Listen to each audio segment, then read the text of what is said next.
কি অবস্থা তোমার? হঠাৎ এমন কথা? কি হয়েছে তোমার? আরে তেমন কিছু না, বাসা দিয়ে নাকি ছেলে দেখছে। হুম, তো কি হয়েছে? ছেলের নাকি সরকারি চাকরি আছে। থাকতে পারে, জানি না। ও আচ্ছা। তুমি এত কিছু কিভাবে জানলে? তোমার কাজিন বলছে।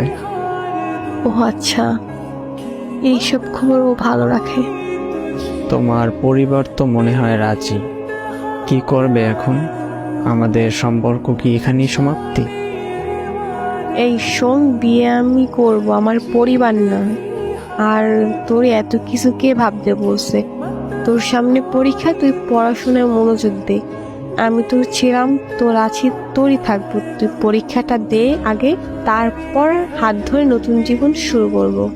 সত্যি তো? হ্যাঁ সত্যি।